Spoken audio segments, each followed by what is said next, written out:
যখন উনি বাড়িতে আসলো এবং আমার সাথে যখন ওনার যোগাযোগ শুরু হয় তখন উনি বলল যে ওনার বুকে ব্যথা।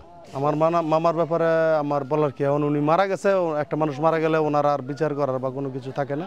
আর এমনি তো আপনারা সবাই জানেন উনি ফেসবুকে ভাইরাল, টিকটক করছে, বিয়ে করছিল আবার একটা, এইগুলি সব তো আপনারা সব মিডিয়ার লোকেরাই জানেন।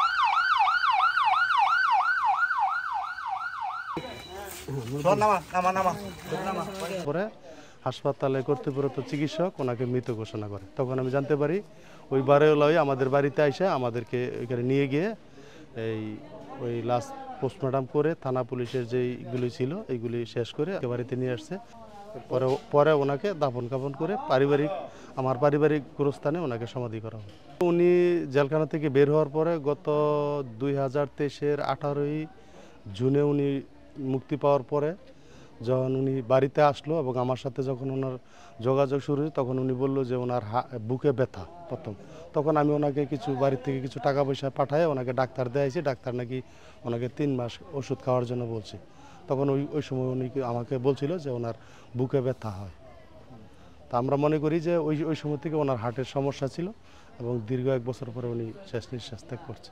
আর এমনি তো আপনারা সবাই জানেন উনি ফেসবুকে ভাইরাল, টিকটক করছে, বিয়ে করছিল আবার একটা, এইগুলি সব তো আপনারা সব মিডিয়ার লোকেরাই জানে, এইগুলি আর নতুন করে বলার কিছুই নেই।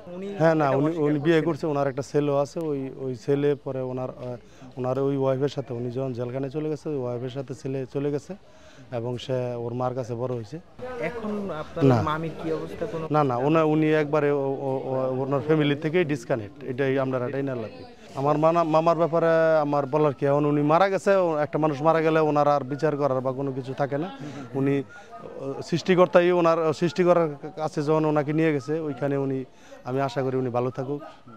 সৃষ্টিকর্তা আমি সবাই উনি যাদের সাথে চলাফেরা করছে অনেকের সাথে ভালো ব্যবহার করছে, অনেকের সাথে খারাপ ব্যবহার করছে। আমি মনে করি সবাই ওনাকে মৃত্যু যেন ওই লোকটি যখন এই পৃথিবী থেকে চলে গেছে তাহলে সবাই আমি মনে করি সবাই ওনাকে ক্ষমা করে শেষ নিঃশ্বাস মানে সবাই ওনাকে ক্ষমা করে দেখ। উনি যখন মারা গেছে আর তো কিছু থাকে না, এখন তার সেইটাই।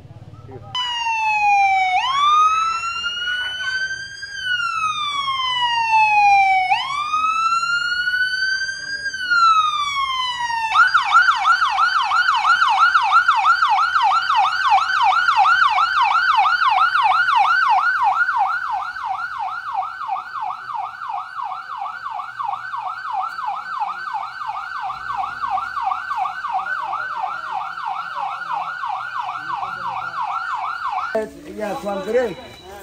Tuan nama.